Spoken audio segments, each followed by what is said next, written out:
स्थापित राजनैतिक दलहरूलाई धुलो चटाउँदै काठमाडौँ महानगरपालिका प्रमुख जितेका बालेन शाह छोटो समयमा नै जनताको मन जितेका एकमात्र जनप्रतिनिधि हुन् भन्दा अत्युक्ति नहोला। स्थानीय तहको चुनावमा अप्रत्याशित मत हासिल गरी विजय प्राप्त गरेका शाह त्यसपछि भएका प्रतिनिधि सभा र प्रदेश सभा निर्वाचनमा नयाँ राजनैतिक दलहरूलाई चुनावमा होमिन समेत प्रेरणाका स्रोत बनेका थिए। तीव्र विकास, सुशासन र परिवर्तनको आशा राखेका जनतामाझ फरक पृष्ठभूमिबाट नेतृत्व प्रदान गर्न आएको भए पनि जनताको आशा अपेक्षालाई उनले आजसम्म निराशामा परिणत हुन दिएका छैनन्। बरु संघ प्रदेश सरकारदेखि राजनीतिक दललाई विकास, सुशासन र समृद्धिको पाठ सिकाइरहेका छन्।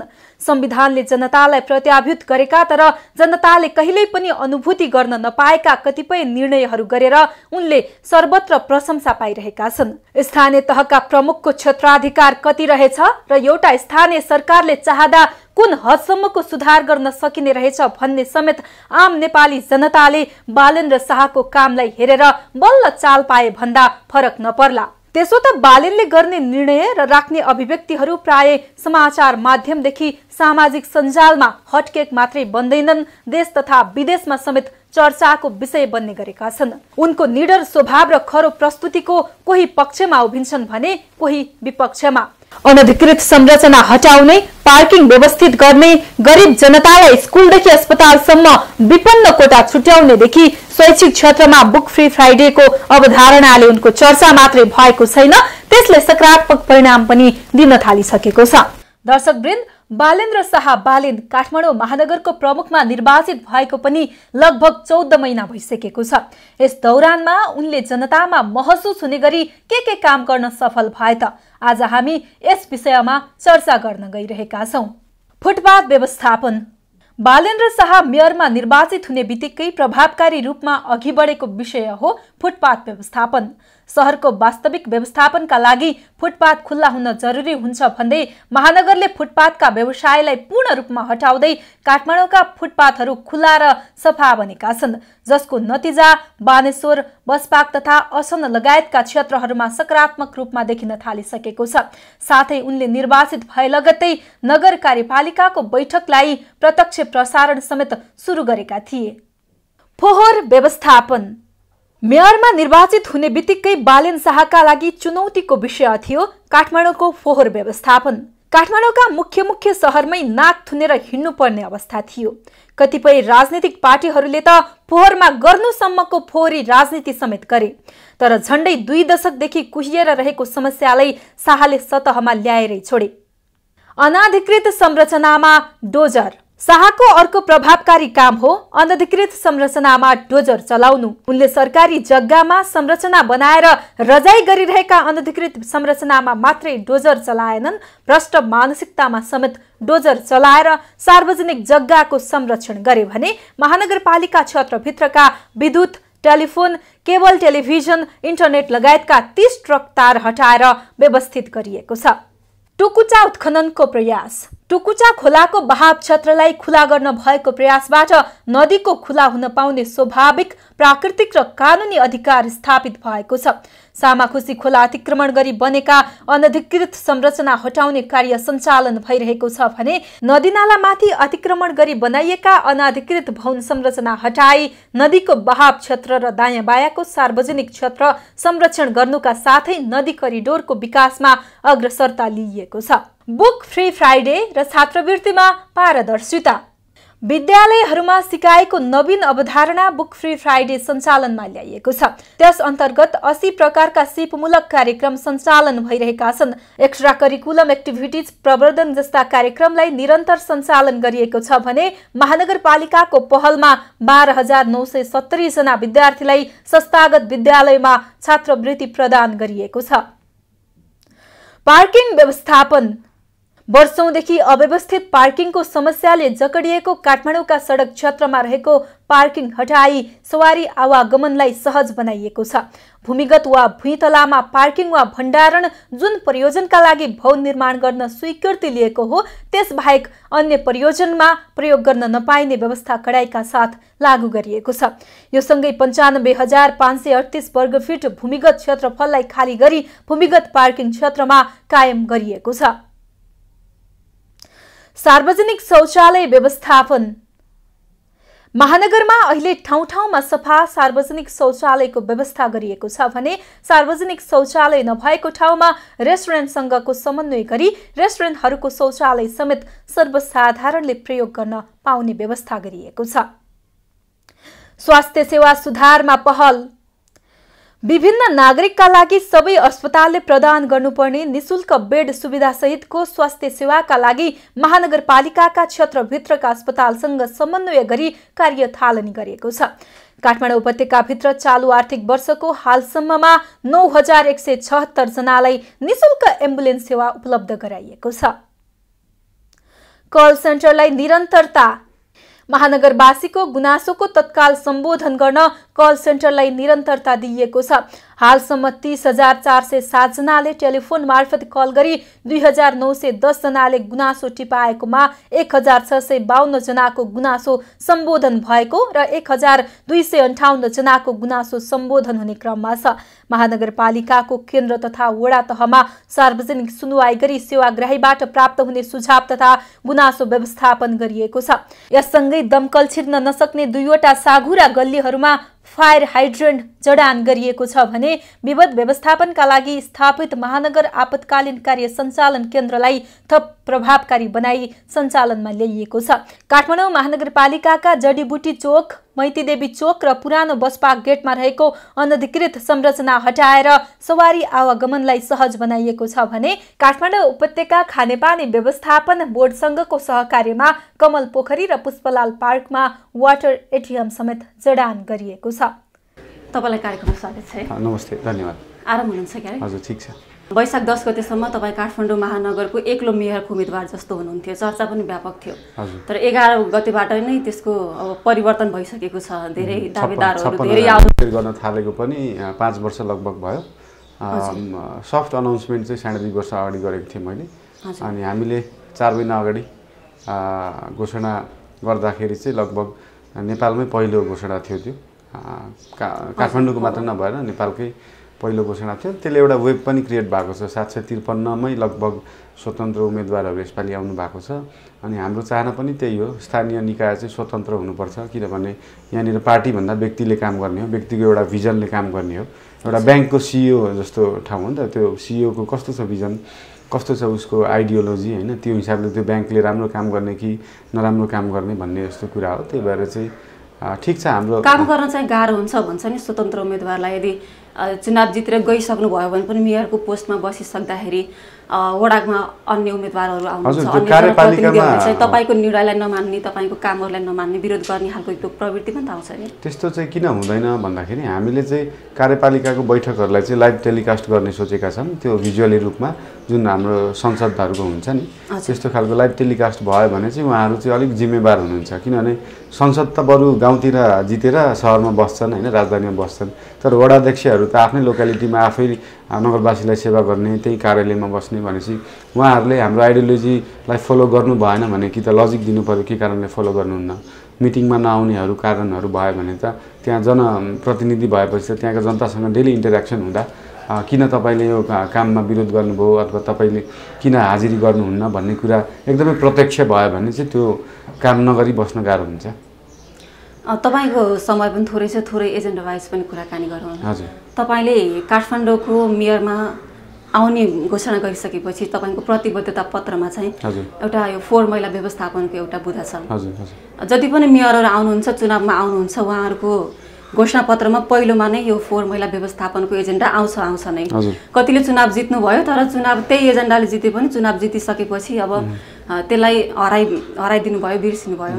तपाईँले पनि यसलाई चाहिँ फोहोर मैला व्यवस्थापनलाई पनि आम्दानीको रूपमा लिन्छु भन्नुभएको छ, त्यसबाट मलमा रूपान्तरण गरेर आम्दानीको बाटो अपनाउँछु भन्नुभएको छ। यस्तो गर्न सम्भव छ होला? एकदमै सम्भव छ। यो गोकर्णेश्वरमा अस्ति भर्खरै पनि भएको छ होइन। इन्सिनेरेटर मसिनमा तपाईँको त्यहाँनिर तपाईँको त्यो फोहोर मैलालाई मलको रूपमा कन्भर्जन मात्रै नभएर त्यहाँनिर इलेक्ट्रिसिटी पनि उत्पादन हुनसक्छ। जस्तै तपाईँको 600 मेट्रिक टन जुन काठमाडौँ महानगरपालिकामा फोहोर उत्पादन हुन्छ दैनिक, त्यसले चाहिँ 5 मेगावाट इलेक्ट्रिसिटी पनि जेनेरेट गर्छ। त्यहाँ भएका प्लास्टिक फोहोरहरूलाई चाहिँ आसफाल्टसँग मिक्स गरेर कालोपत्री पनि गर्न सकिन्छ। यसको उदाहरण मतलब पुलचोक इन्जिनियरिङ र केयुमा यसको स्टडी पनि भइरहेको छ। एकदमै सजिलो काम हो, यस्तो गाह्रो काम पनि होइन। त्यसको रकम पनि 2 देखि 3 अर्ब खर्च लाग्छ होइन। हाम्रो जति फोहोर छ त्यसको क्वान्टिटीको लागि होइन। काठमाडौँ महानगरपालिकाको वार्षिक बजेट 20 अर्ब हुँदाखेरि त्यो खासै ठुलो भार पनि होइन। यसको लागि चाहिँ अलिकति प्रतिबद्ध व्यक्ति त्यहाँ पुग्यो भने, अलिकति अठोट भएको होइन, म यो गरेरै छोड्छु भन्ने भयो भने यो खासै ठुलो कुरा होइन, एकदम सजिलै सकिने कुरा हो। तपाईँले चर्चा गरेको मोनोरेल चाहिँ एजेन्डामा त्यति राख्नु पर्ने, प्राथमिकतामा दिनु भएन है? हजुर। यो चाहिँ किन? होइन, मोनोरेल त खासमा हेर्दा पनि राम्रो देखिँदैन। माथि जुन जान्छ त्यो हेर्दा पनि राम्रो देखिँदैन। प्लस त्यो बाटोमा त्यो राख्न त्यो साइज यसो हिसाब गर्दाखेरि बाटो त्यसको पिलरहरूले बाटो धेरै ओगट्ने पनि देखियो। बरु मेट्रो चाहिँ सम्भव छ 35-40 मिटर मुनि, तर त्यसको लागि चाहिँ एकदमै खर्चिलो हुन्छ। त्यो 1 किलोमिटर बनाउनलाई लगभग 10 अर्ब खर्च लाग्छ होइन। त्यो टनल बोरिङ मसिनले एक दिनमा लगभग 10 देखि 15 मिटर मात्रै खन्न सक्छ भनेको त्यो बनाउनलाई नै 15 वर्ष लाग्छ। म 5 वर्षभित्र गर्छु भने थालनी चाहिँ गर्न सक्नुहुन्थ्यो नि? फिजिबिलिटी स्टडी, त्यसको डिपिआरहरू गर्न सकिन्छ। त्यसको जियो टेक्निकल स्टडी मुनि हाम्रो भूगर्भमा के छ, किनभने त्यो टनल बोरिङ गर्दाखेरि तपाईँको पानीका पोकेटहरू हुन्छन् नि, जुन एक्युफायरहरू हुन्छन्, त्यसलाई पनि डिस्टर्ब गर्नु भएन। त्यसलाई डिस्टर्ब नगरिकन लान सकिन्छ। किनभने त्यो गल्ती चाहिँ दिल्लीमा भएको छ। दिल्लीमा मेट्रो लाँदाखेरि, अन्डरग्राउन्ड लाँदाखेरि त्यो पानीका स्रोतहरू धेरै डिस्टर्ब भएर त्यो खानेपानीको समस्या भएको थियो। त्यही भएर त्यसको लागि चाहिँ सुरुमा अध्ययन हुनुपर्छ, जुन अध्ययन म एक्लैले अहिले गर्न सक्दिनँ। त्यसको लागि तपाईँको सिङ्गापुरबाट, टोकियोबाट, युरोप, अमेरिकाबाट प्राविधिकहरूले आएर त्यो एकदमै मजाले स्टडी गर्नुपर्छ। त्यो डिपिआर चाहिँ गर्न सकिन्छ, तर 5 वर्षभित्र मेट्रो म ल्याउँछु भन्ने ठाउँ चाहिँ छैन। म स्ट्रक्चरल इन्जिनियर हो, मेरो कामै यही हो। मैले भन्दैछु यो सकिँदैन अहिले नै, यो कसैले सकिन्छ भन्छ भने त्यो गफ हो। त्यो पनि महानगरले पनि सक्दैन भन्ने खालको अर्को कुराहरू पनि उठ्छ। यो प्रदेशले सङ्घले गर्ने काम हो, महानगरले सक्दैन, यो हल्ला मात्रै भन्ने खालको टिप्पणी पनि त आउँथ्यो नि? होइन, प्रदेश र सङ्घले पनि गर्ने कि नगर्ने भन्ने कुरा हो। जस्तै 30 किलोमिटर बनाउनलाई 300 अर्ब लाग्छ भने अहिले त्यो 300 अर्ब पैसा हाम्रो शिक्षा, स्वास्थ्य, हेल्थ इन्सुरेन्स होइन, हाम्रो सहजता, हाम्रो डिजिटल गभर्मेन्ट, हाम्रो होम डेलिभरी गर्ने गभर्मेन्टमा त्यो पैसा खर्च गर्ने कि त्यो पैसाले अहिले नै मेट्रो बनाउने भन्ने कुरा चाहिँ सोच्नुपर्ने विषय हो।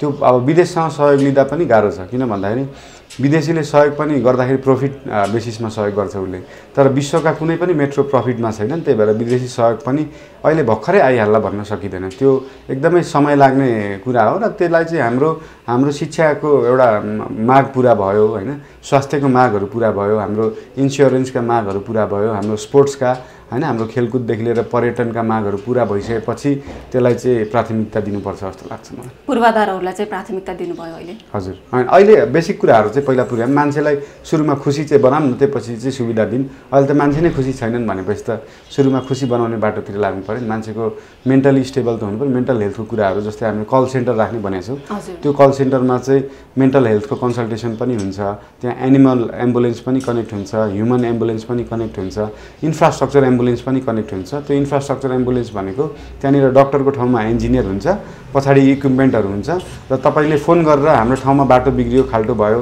अथवा ढल फुट्यो, केही भयो भने त्यो एम्बुलेन्सलाई बोलाएर तुरुन्तै रिपेयर गराउन सकिन्छ।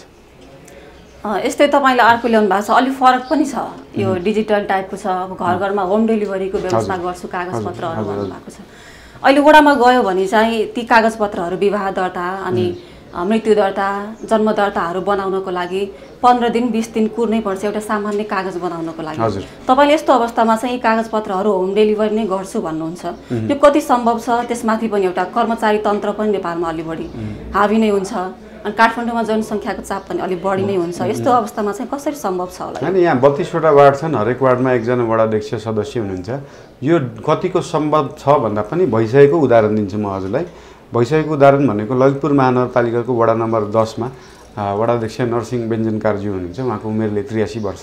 83 वर्षको बुढो मान्छे, उहाँले कसैको घरमा बच्चा जन्मियो भने आफै फर्म लिएर जानुहुन्छ, भर दिनुहुन्छ। कसैको बिहे भयो भने भोजमै त्यो फर्म लिएर जानुहुन्छ र बिहे भोज सँगसँगै यो के अरे विवाह दर्ता पनि गरौँ भनेर।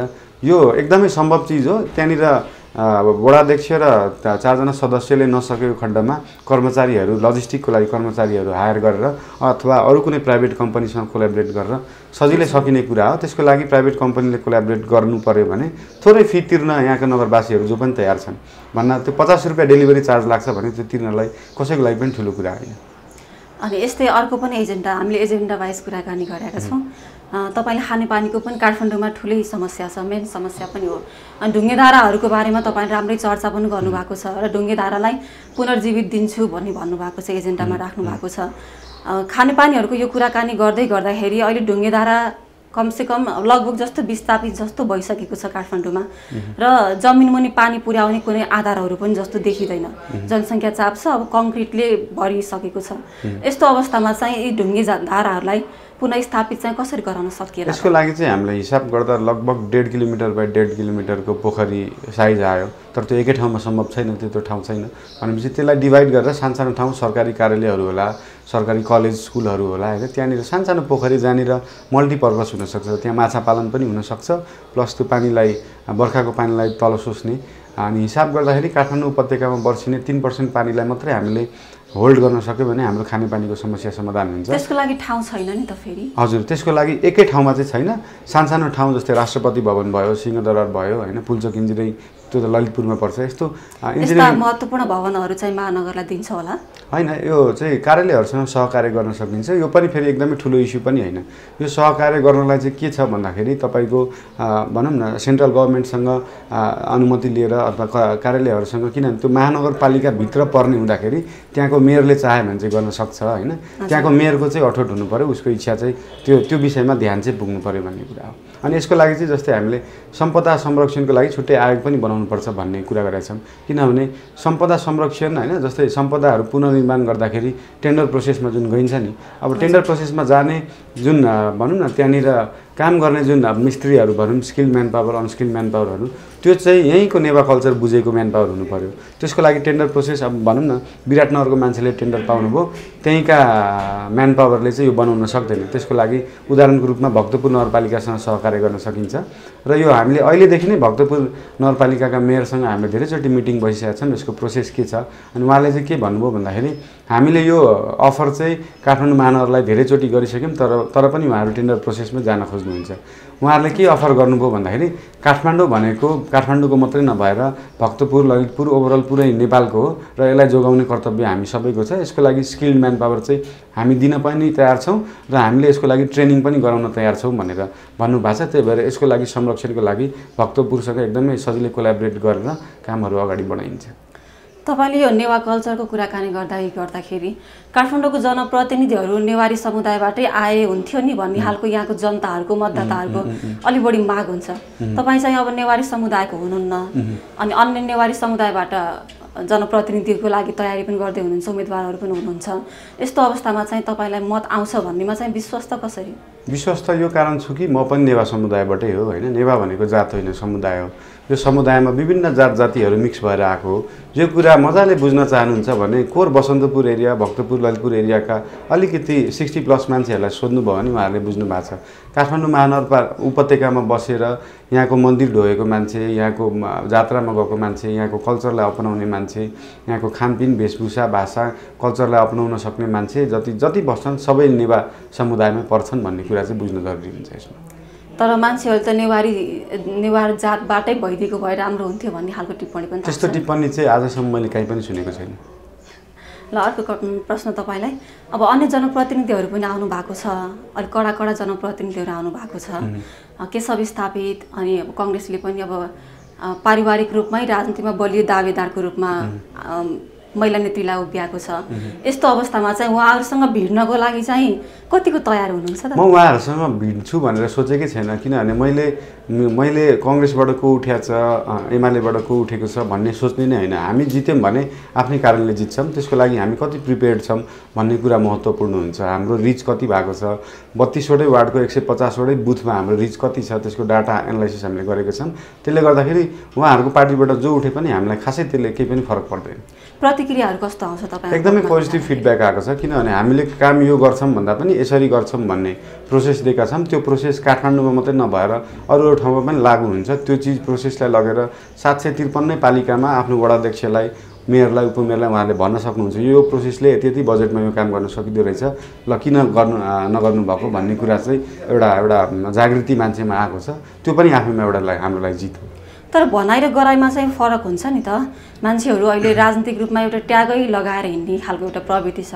त्यहीमाथि तपाईँ स्वतन्त्र उम्मेदवार, तपाईँलाई ल त भन्लान्, तर भोट दिने बेलामा चाहिँ अन्तै भोट। काठमाडौँ महानगरपालिकाका भोटर 3,02,000 मध्ये तपाईँको 50% चाहिँ तपाईँको न्युट्रल भोटरहरू हुन्। उनीहरू पोलिटिकल पार्टीमा त्यति साह्रो आबद्ध हुनुहुन्न। अनि ओभरअल यो 3 लाखमा 50% फेरि युथहरू पनि हुन् होइन, जुनमा 10-15% चाहिँ बाहिर जानुभएको होला होइन। काठमाडौँ महानगरपालिकाको चुनाव जित्नलाई लगभग 22-23% भोट भए पुग्छ। त्यो एनालाइसिसको हिसाबले हामी एकदमै ढुक्क छौँ। तपाईँ सुनिता डङ्गोल स्वतन्त्र उम्मेदवारको घोषणा गर्नुभएको थियो, एमालेमा गएर उपमेयर लड्दाखेरि त तपाईँलाई शुभ समाचारै भयो सायद। होइन, यसलाई चाहिँ कसरी लिनुभयो? होइन, यस्तो हो, अब उहाँको लागि त एकदम नेवार समुदायको पनि हुनुहुन्थ्यो, धेरै भोट तपाईँको काटिन्थ्यो होला पनि सायद। होइन, मेरो काटिने भएको भए त उहाँलाई एमालेले उपमेयरको टिकटै दिँदैन थियो। हाम्रो हिसाबमा हामीले हिसाब गर्दाखेरि उहाँले मेरो भन्दा पनि एमालेको भोट काट्ने जस्तो देखिएपछि चाहिँ एमालेले उहाँलाई उपमेयर दिएको हो कि खासमा। तपाईँलाई चाहिँ कुनै परिवर्तन भएको छैन, कुनै फरक परेन यसले? केही पनि फरक पर्दैन। होइन, खुसी छु, उहाँको लागि एकदमै खुसी छु। उहाँले एकदमै कम समयमा एकदमै ठुलो पार्टीको उपमेयरको टिकट पाउनुभयो, त्यसको लागि चाहिँ उहाँलाई एकदमै बधाई पनि दिन चाहन्छौँ। र हाम्रो एनालाइसिसको हिसाबले उपमेयरमा सुनिता डङ्गोलजी जित्नु पनि हुन्छ होला। उहाँको जिउस माहौल पनि हिजोबाट पनि राम्रो भएको छ। अब हामी कार्यक्रमको लगभग अन्तिमतर्फ छौँ, के भन्न चाहनुहुन्छ? अनि अन्तिममा के भन्न चाहन्छु भन्दाखेरि यसपालि अहिले नै चाहिँ हामीले स्थानीय निर्वाचन निर्दलीय पुरै बनाउन नसके पनि होइन, यसपालिको चुनावमा चाहिँ 753 काठमाडौँमा मात्रै नभएर 753 पालिकामा चाहिँ भोटर्सहरू, नगरवासीहरूले चाहिँ एकदमै सक्षम व्यक्तिको छ, योग्य व्यक्तिको छ, कसले चाहिँ साँच्चैकै विकासको काम गर्न सक्छ त्यस्तो व्यक्तिहरू छान्नु होला। त्यो युवा होस् अथवा वृद्ध होस् अथवा कुनै पार्टीको होस्, यसपालि चाहिँ सबैजनाले सक्षम व्यक्तिहरूलाई छानेर अगाडि बढाउनु होला। त्यो भयो भने चाहिँ अबको 5 वर्षमा ओभरअल देश नै विकास हुन सक्छ भन्न चाहन्छु। Thank you so much. जाँदै तपाईँलाई अर्को प्रश्न पनि गर्न चाहेँ। तपाईँको अलि चर्चा बढी सामाजिक सञ्जालहरूमा युवाहरूले बढी चर्चा गरेको, तर वास्तविक मतदाताहरूले चाहिँ भोट आउँदैन भन्ने खालको एउटा टिप्पणी पनि हुन्छ नि, यसमा चाहिँ के भन्नुहुन्छ? यस्तो छ, सामाजिक सञ्जालमा हामीले त बरु पैसा खर्च नगरी गऱ्यौँ। अहिले ठुला दलहरूले त अझ स्पोन्सर्ड पोस्टहरू टिकटकमा कम्पिटिसन गराउँदै हुनुहुन्छ होइन। यो हाम्रो पार्टीको गीतमा चाहिँ टिकटक गराएर यति पुरस्कार, हामीभन्दा बढी उहाँहरू चाहिँ सोसियल मिडियामा एक्टिभ हुन खोज्दै हुनुहुन्छ, तर त्यो ठाउँ पाउनु भएको छैन। त्यही भएर सोसियल मिडिया भनेको रोबोटले चलाउने होइन, मान्छेले पनि चलाउने हो। र हाम्रो डाटा एनालाइसिसको हिसाबले हामीसँग अहिले 1.5 देखि 2 लाख काठमाडौँकै भोटर सोसियल मिडियामा इङ्गेज हुनुहुन्छ। त्यो भनेको हामीलाई राम्रै कुरा हो। केही गरी तपाईँले यति राम्रो एजेन्डाहरू हुँदाहुँदै खटिँदै पनि केही गरी चुनाव जित्नु भएन भने बालेन शाह फेरि पछाडि हराउँछ कि फेरि निरन्तर? होइन, मैले आजसम्म गरिरहेको काम नै विकासको हो होइन। राजनीति, राज्यको नीति भनेकै खासमा विकास हो। म त यतिसम्म भन्छु कि मन्त्रीले पनि राजनीति गर्नु हुँदैन होइन, विकासै गर्नुपर्छ। प्रधानमन्त्रीले पनि राजनीति गर्नु हुँदैन, विकास गर्नुपर्छ। अनि त्यो विकासको काम मैले पहिला पनि गरिरहेको थिएँ, अहिले पनि गरिरहेको छु, भोलिका दिन पनि गर्नेछु। मेरो कामै विकासको काम गर्ने हो। भनेपछि भोलिका दिनहरूमा पनि निरन्तरता चाहिँ दिनुहुन्छ? हजुर, विकासको काममा पुरै निरन्तरता रहनेछ मेरो। स्वतन्त्र रूपमै? हजुर। हस्, धन्यवाद। हस्, नमस्ते, धन्यवाद।